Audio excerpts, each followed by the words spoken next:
anak-anak, apakah kalian sudah siap untuk belajar?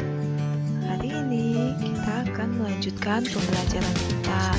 Namun sebelum kita melanjutkan pembelajaran kita, marilah kita mengawalinya dengan berdoa.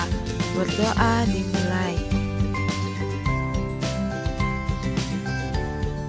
Berdoa selesai.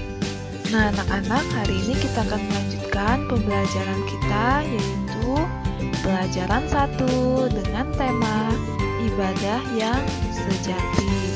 Di pertemuan sebelumnya kita telah membahas tentang ibadah yang sejati dan kalian telah mengerjakan tugas di Roma 12 ayat 1 sampai 2 dan Yakobus 1 ayat 26 sampai 27. Dan hari ini kita juga akan membahas ayat-ayat tersebut. Nah, anak-anak, ibadah yang sejati adalah ibadah yang murni atau ibadah yang benar kepada Tuhan. Ada juga yang mengartikannya sebagai ibadah yang kudus dan berkenan kepada Tuhan. Ibadah sejati bukanlah sekedar kita beribadah tiap minggu dengan rajin. Tidak juga terbatas pada menyanyi, berdoa, dan membaca firman Tuhan saja.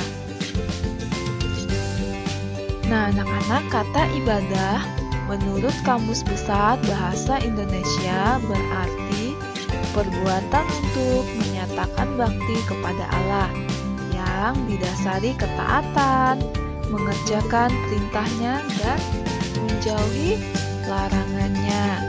Ibadah juga sering disebut dengan istilah ibadat, yaitu segala usaha lahir dan batin sesuai dengan perintah Tuhan untuk mendapatkan kebahagiaan dan keseimbangan hidup, baik untuk diri sendiri, keluarga, masyarakat, maupun terhadap alam semesta.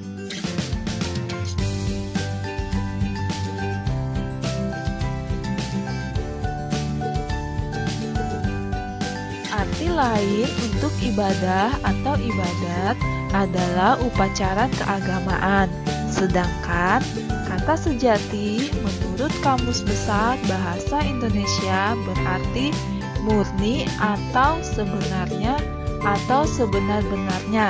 Jadi, ibadah yang sejati maksudnya adalah ibadah yang benar. Jadi, ibadah yang sejati maksudnya adalah ibadah yang sebenar-benarnya atau ibadah yang benar. Nah, anak-anak, ibadah memiliki pengertian yang luas. Ibadah tidak hanya menyangkut persekutuan atau kegiatan di gereja atau rumah-rumah ibadah, melainkan berhubungan dengan seluruh sikap hidup kita setiap hari. Nah, anak-anak, ibadah yang sejati bukanlah sekedar kita beribadah tiap minggu dengan rajin, tidak juga terbatas pada menyanyi, berdoa, dan membaca firman Tuhan saja.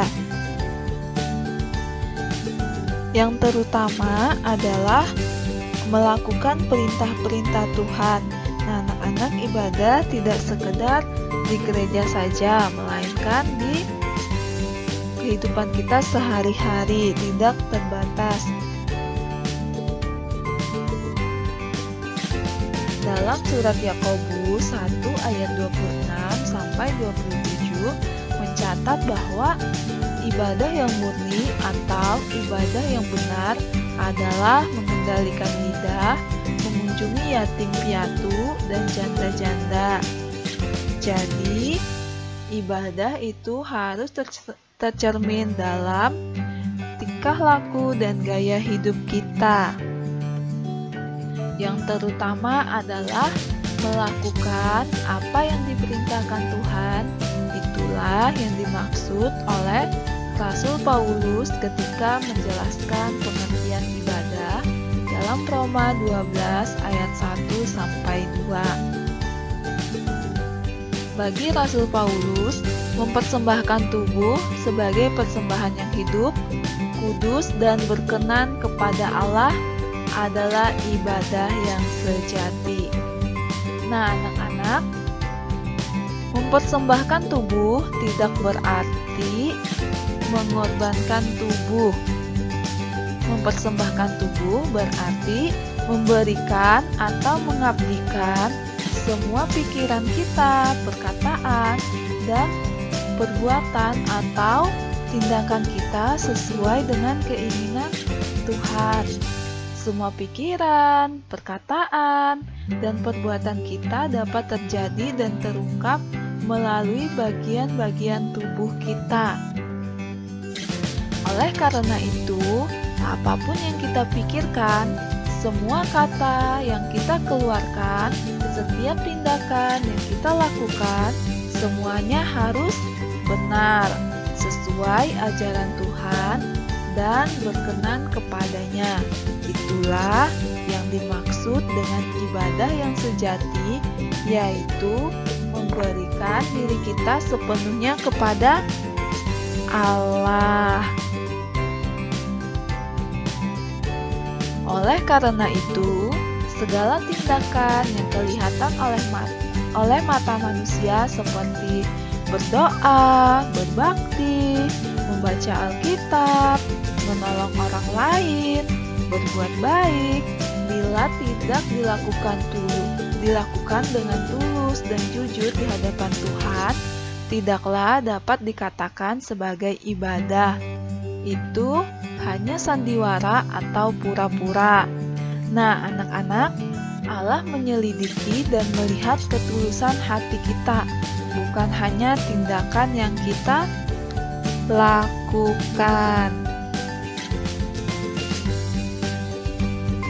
Ada banyak cara yang dapat kita lakukan untuk mempersembahkan tubuh kita sebagai wujud ibadah yang sejati.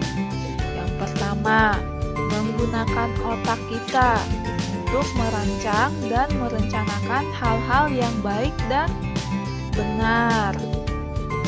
Yang kedua, menggunakan mulut kita untuk mengatakan hal yang baik dan benar atau memuji teman, bukan mengeluarkan kata-kata yang menyakiti. Nah, anak-anak, mulut kita harus kita gunakan untuk perkataan-perkataan yang memberkati orang lain.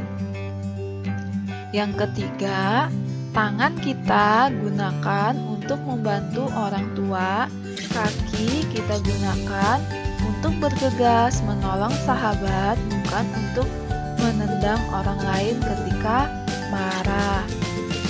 Yang keempat, telinga untuk mendengar nasihat guru atau pelajaran di sekolah.